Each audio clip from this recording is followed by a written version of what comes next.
ሰላም ቤተሰቦቼ እንዴት ናችሁ? እስቲ የዛሬው ውሎዬን በጣም የተደነቅኩበትን ነገር ላወራችሁ ፈልጌ ነው ማለት ነው። ጠዋት እንደተነሳን ቢሮ ላይ አንድ ልጅ ታሞ ምን ያገኘነው አክቹአሊ ልጁን እዚህ ቲክቶክ ላይ ወንድሙ ጠፋ ብዬ የሰራውለት ልጅ ማለት ነው። ትልቀኛው የ13 ዓመቱ ልጅ ማለት ነው።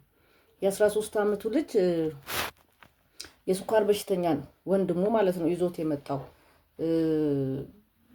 ከትግራይ ይዞት መጥቶ ያው ወንድሙ ስለጠፋበት ወደ ሀገሩ መመለስም አልቻለ። እዚሁ ነው ያለው እዩ ጩፋ ቸርች አካባቢ ፊት ለፊቱ ያሉት ምግብ ቤቶች አካባቢ ነው ያለው ማለት ነው። ስለዚህ እኛም ያው ኖርማሊ እንደ አገር አቀፍ ወይም ደግሞ እንደ ማንኛውም ዜጋ ነው እያገዝ ነው ያለ ነው ማለት ነውና ኢንሱሊን ይወስዳል፣ ይወጋል ራሱን። ምግብም ደግሞ እንዲሁ መስሪያ ቤታችን ይመግበዋል ማለት ነው። ልጁን ከማገዝ አንፃር እንግዲህ እንዴት ሰማችሁ የሚለው በተለያየ መንገድ ነው የሰማነው። መስሪያ ቤታችንም እዛው አካባቢ ስለሆነ ሰዎች ነገሩን፣ ሄደን አገኘነው ማለት ነው። ሄደን ካገኘነው በኋላ ያው መጠየቅ ነው። አክቹአሊ ፕሮቴስታንት ነኝ። ሌሎቹ ደግሞ ያው በሰባዊነት እንደዚህ ሰው ተፈልጎ የሚገኝ የለም። እስቲ የሰው ሰው ሰው ሰው ተፈልጎ እዛ ከአገራቸው ሲመጣ ልጇ እዚህ እንደመጣ እንደጠፋ የሰሙ ሰዎች ፈልገው አንዷን ደግሞ ኃላፊያችንን አገኙ ማለት ነው። አንዷ ደግሞ የሴቶች ጉዳይ በቢሮ ውስጥ የምትሰራ ናት ማለት ነው። ስለዚህ እንደዚህ አይነት የዚህ ህብረተሰቡን ለመርዳት ልብ ያለው ሰዎች ነው ያገኘነው ልጁን ማለት ነው። ስለዚህ ልጁን ሄደን እናየዋለን። እነሱ ከልጆቻቸውም ልብስ ይዘውለት መጡ፣ ጫማ ይዘውለት መጡ፣ ምግብ ይከፈልለታል፣ ሌሎችም ነገሮች ይሆናሉ። መስሪያ ቤታችን ደግሞ ገቢዎች ይባላል። የከፍተኛ ግብር ከፋይ ቅርንጫፍ ጽህፈት ቤት ነው። እሱ ደግሞ ምን አደረገው? በምግብ ሰፖርት አደረገው ማለት ነው። ልጁን ግን ያው መስሪያ ቤት እስከሆነ ድረስ ማደሪያ ምናምን የለውም። ምግብ ግን ይበላል። ምግብ መስሪያ ቤቱ ሰፖርት አድርጎታል። ካፌ ስላለ የሰራተኞች ካፌ ስላለ ምግብ ሰፖርት አድርጎታል። ምን ተከሰተ መሰላችሁ?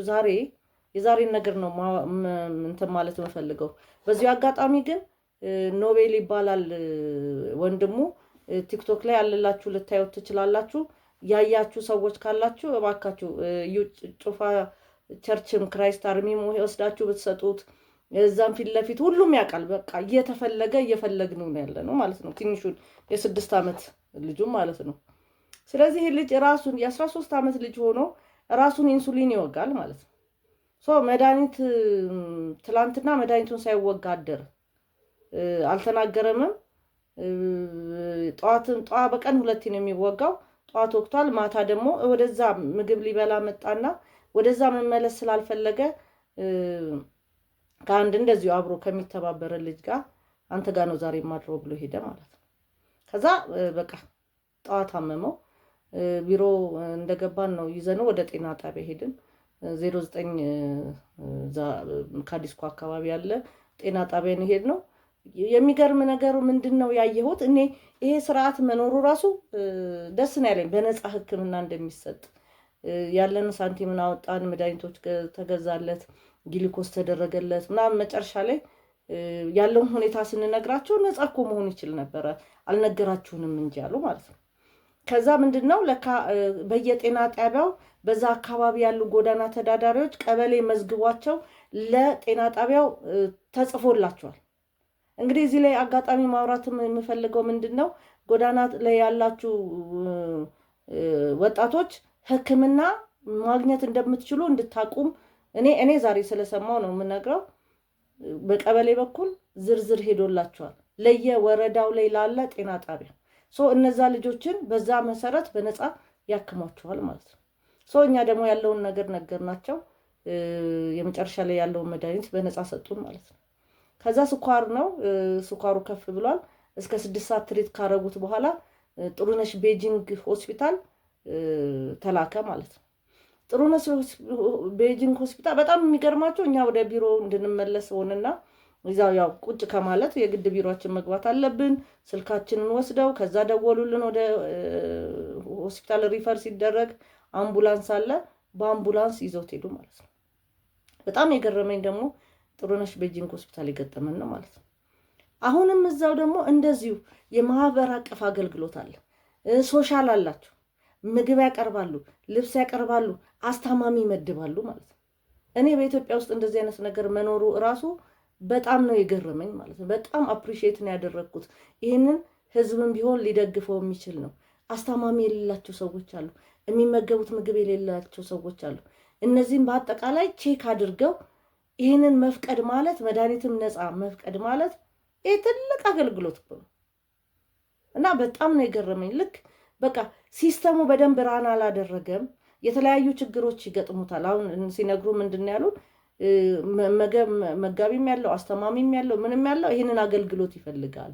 ስለዚህ በቃ ቼክ ማድረግ ሁሉ አልቻልንም። በጀቱ ቶሎ እያለቀ ተቸገርን ያሉት። በጣም ማለት ትክክለኛ ማለት አቅም ያለን ሰዎች ብንተዛዘን፣ እኔ አሁን የምለው ምንድን ነው ብንተዛዘን፣ አቅም ያለን ሰዎች አቅማችን አለን፣ በራሳችን አቅም ብንታከም፣ በራሳችን አቅም አስተማሚም ካለን አስተማሚ ቢያስታምመን፣ ብንተዛዘን፣ በቃ ለሌለው ብንለቅ እና በጣም እግዚአብሔር ይስጣቸው ያለውን ነገር ተረዱት። እንደውም ምንድን ነው የሚያሰጋቸው ከዚህ በኋላ ወደ ነበረው ኢንቫይሮንመንት ከተመለሰ አሁንም በሽታው ምክንያቱም በራብ እንግዲህ የ13 ዓመት ልጅ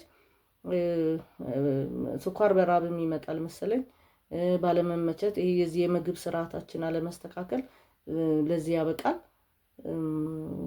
እና በጣም ዶክተሮቹ እንደውም ያሉን ምንድነው ከዚህስ በኋላ ነው በቃ ይሄ ልጅ የሚያሳስበው። እሺ አሁን ሰፖርት እናድርገው የተባለውን ነገር በሲስተሙ መሰረት ሰፖርት እናድርገው፣ ግን ከዚህ በኋላስ አሁን ከዚህ ድኖ ከወጣ በኋላ እንደገና ወደ ነበረው ኢንቫይሮንመንት ከገባ መድኃኒት ይፈልጋል፣ ትሪትመንት ይፈልጋል። መድኃኒቱን አስታውሶ በሰዓቱ የሚሰጠው ሰው ያስፈልጋል። ምግቡን የሚከታተልለት ሰው ያስፈልጋል። በዚህ አጋጣሚ እውነት እንደዚህ ህፃናትን ሰፖርት የምታደርጉ ተቋማቶች ካላችሁ እኔ ጥሪ ያደርጋለሁ። ይህንን ልጅ ተረክባችሁን ማለት በጣም ማለት ብዙ መስራት የሚችል ልጅ ነው፣ የሚያድግ ልጅ ነው፣ የ7ኛ ክፍል ተማሪ ነው። ተቀብላችሁን ከተቋም ነው የምትቀበሉት፣ ከግለሰብ አይደለም።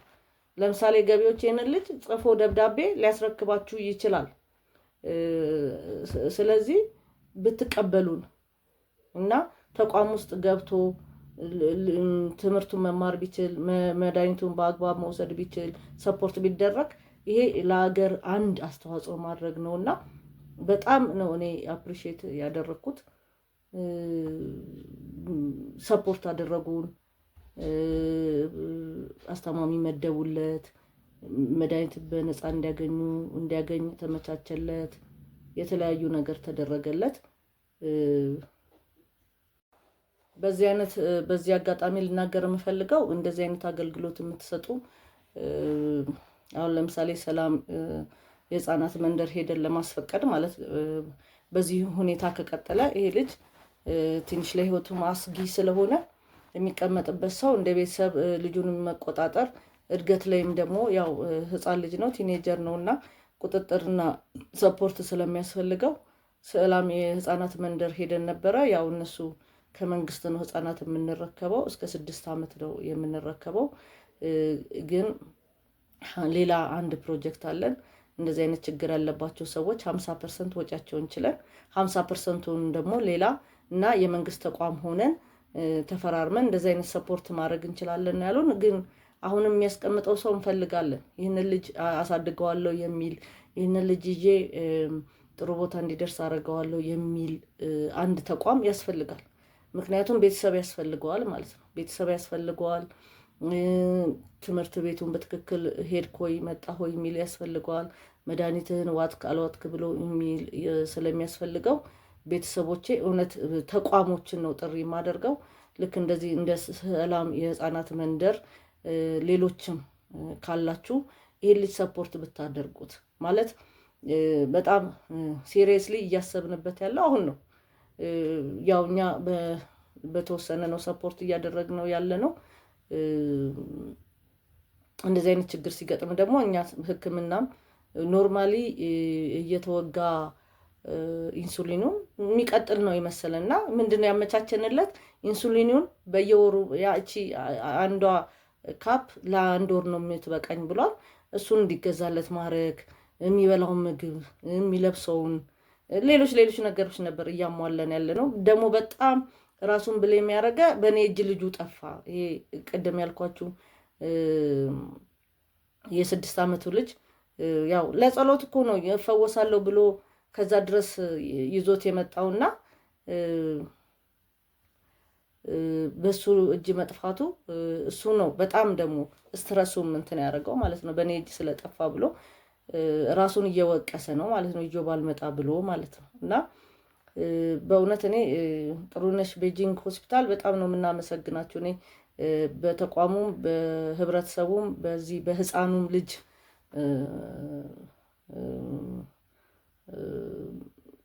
ስም በጣም ነው የማመሰግናቸው። በእውነት ትልቅ ነገር ነው።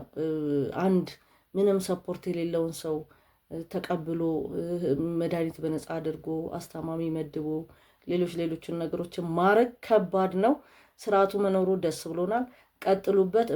የምትረዱበትን ሁኔታ አመቻችታችሁ ይህንን አይነት ደግሞ ለህብረተሰቡ እንዳለ እንደዚህ አይነት አገልግሎት እየተሰጠ እንደሆነ ህብረተሰቡ እንዲያውቅ ጤና ጣቢያ የሚያገኘው ኢንፎርሜሽን ቀላል አይደለም። ጎዳና ተዳዳሪ ሕክምና አያገኝም ነው እየተባለ የነበረው ማለት ነው።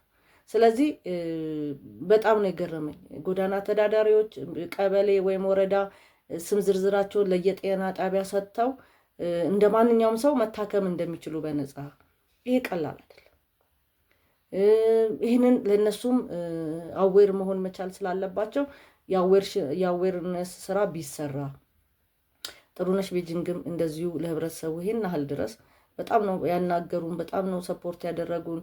አዩት፣ ወደ ሶሻል ተመራ፣ ሶሻሎቹ መጡ፣ ቼክ አደረጉት፣ አዩት።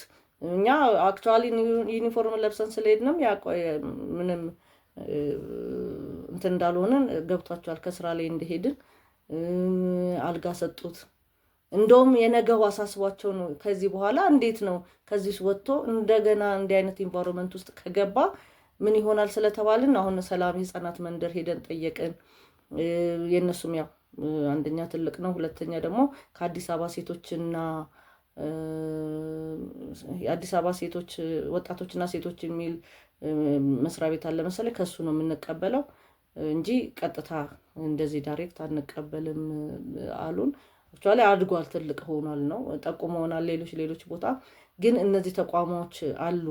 ኮልፌም አለ፣ ቀጨኔ አለ፣ ልደታ አለ። ልደታ እንኳን የዚህ ከወንጀል ጋር የተያያዘ ነው መሰለኝ እዛ የሚገቡት። ኤኒዌይ የህብረተሰብ እገዛ ግን ይፈልጋል እና እባካችሁ ሰፖርት ማድረግ የምትችሉ በጉልበትም በገንዘብም በጸሎትም ይሁን በተለያየ ነገር ይህንን አማኑኤል ጌታቸው ይባላል። 13 ዓመቱ ኖቤል ይባላል። የጠፋው እየፈለግ ነው ያለው ልጅ። ወንድሙንም ካገኛችሁ አማኑኤልንም መርዳት የምትችሉ ማገዝ የምትችሉ ተቋም ውስጥ ልናስገባው እንችላለን የምትሉ ለጋስ ኢትዮጵያውያኖች ካላችሁ እባካችሁ ይህንን ልጅ ሰፖርት አድርጉልን፣ እባካችሁ ደግፉልን። ተቋም ገብቶ ቤተሰብ መሀል ገብቶ መማር አለበት። ያው በሽታውም ስኳር በሽታ ነው፣ የተለያየ ሰፖርት ስለሚያስፈልገው ይህንንም እንድታደርጉ ጥሪ ለማስተላለፍ ፈልጌ ነው። አመሰግናለሁ። ይህንን ቪዲዮ ዲዩት ሼር እያደረጋችሁ ሌላ ሰው ጋር እንዲደርስና ይሄን ልጅ ይፋ በሆነ ነገር ከተቋም ነው የምትረከቡት፣ ከግለሰብ አይደለም። ይህንን ልጅ ሰፖርት እንድታደርጉልን ጥሪ አስተላልፋለሁ። ቤተሰቦቼ አመሰግናለሁ። የዛሬው ውሎ ይሄ ነው። በጣም የተደነቅኩበት የጤና ጣቢያውና የጥሩነሽ ቤጂንግንም በህብረተሰቡ ስም በተቋማችንም ስም በጣም ነው የምናመሰግነው። ሰላም ሆኖ